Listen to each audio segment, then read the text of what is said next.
Hi, I'm Hrothgar, and this is my saga.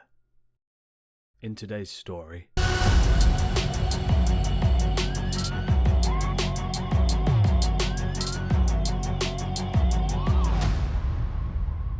The Bad Batch.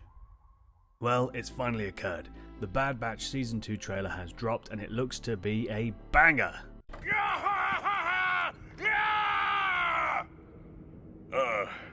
Sorry. I just got excited. I unapologetically love the Bad Batch. They have a formula that works for my simple simian mind. And if you are like me, well, then you're a player, my dude. No, I'm not. But if you were like me, then you too were disappointed when Season 1 ended. Is it over already? Oh, man! If you were one of those filthy unfortunate souls who has yet to have seen the Bad Batch, then I can best describe it in the following simple way. A team of elite soldiers who are also clones, but because they are defective clones, they look nothing alike. Yeah, their defects, as it would happen, are also what make them awesome. Except for one, he's awesome all on his own, and he's just a normal clone, but he's also a cyborg. You know, that happened through some pretty harrowing circumstances. Definitely don't think too hard about his backstory unless you want to share his trauma. One is real smart, one is super strong. One can smell, hear, and see better than everyone else. He is also a natural born leader. One more, now estranged, shoots things really well and breaks hearts with the best of them. The other is a girl who is actually older than the rest of them, even though she's an adolescent female and they're all adult males. She's also their sister, but I digress. Look, I'm not selling it very well. It's sort of complicated. It's almost as if it carries the weight of all the narrative context and beautifully crafted storytelling of an entire other fictional galaxy to our own upon its sexy, masculine, and armor-bound shoulders. Boo! Not to mention whole generations worth of hopes and dreams. And we know how fragile those can be, don't we? Tread softly, because you tread on my dreams. Aside from when the narrative banks hard into sci-fi space fantasy, The Bad Batch is effectively a compelling story about a band of soldiers trying to redeem themselves in a world that has turned against them. The very military-industrial complex they once served loyally and with distinction has transformed. This new empire now hunts them as they once hunted the now dead Republic's enemies. In a hostile galaxy, they must find a way to survive while acting as guardians and mentors to a young girl who may be the key to everything. Maybe. I don't know. It's not my show. I just watch it, okay? I think it's fair to say that The Bad Batch has been one of the most well-received Star Wars shows to date. I don't think many people can disagree with that. I mean, it helps a lot that every time you watch a scene, you just feel like, Now you're talking, yeah! That's the last recommend, I promise. They're just too good. I couldn't help myself. He has the best lines.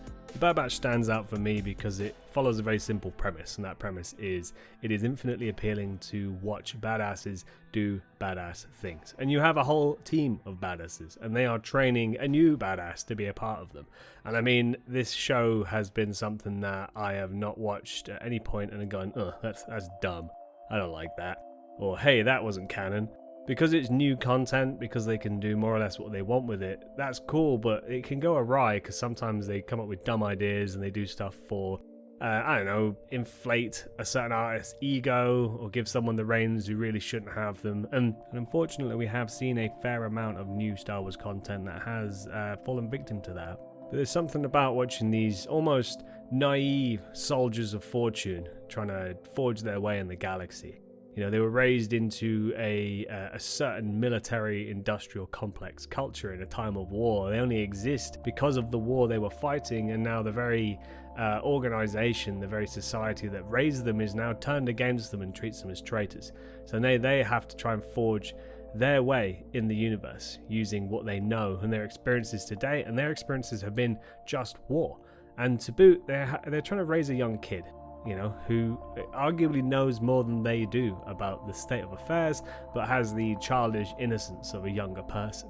because she is an unaltered clone. She has a regular lifespan, so she is growing up during the course of the show. Whereas these guys, while they're being, only a few years older, are adult males and have seen action on many, many worlds and killed countless enemies and almost been killed countless times. So they are world-weary, wizened warriors without having the early childhood experiences to draw on in the same way. They were born into war and lack the innocence that Omega brings to the team.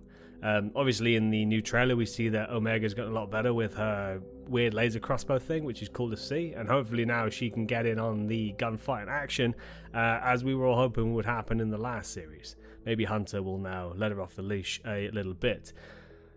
Now, obviously, standout characters for me, I love Wrecker. Wrecker is an absolute boss. I find Echo a equally tragic and inspiring character. I do love his insight. He seems constantly irritated and exacerbated with the actions of his other team members. Hunter, trying his best, but I think his view of the world is somewhat narrow in scope compared to some of the others.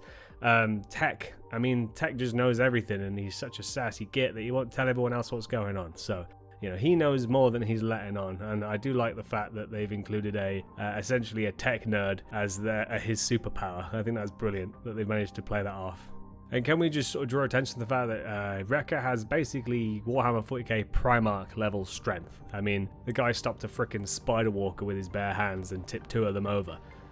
He just seems to be able to turn on an ability to do just things that are physically impossible. So, someone needs to address that at some point, man. That stuff just isn't natural. I think Crosshair's story has been awesome up to this point, having them betrayed by a close member of the team, only to find out that he did it through his own free will rather than the brain-controlling chips that they have been, winding into the narrative of the clones up to this point. I think that was a kick in the guts for most of us watching, and we did really understand that, oh shit, this guy betrayed them because he's an asshole, as opposed to, because he's been mind-controlled by the Empire, which, I wasn't really expecting that. That was awesome. I think they were unafraid to say, no, this guy is a dick. Yeah, he is actually a dick. It's okay to hate him. Bad Batch has done a good job so far of making new characters believable, and it's also introduced some really good old ones that a lot of us didn't think we'd ever see in cartoon or live action.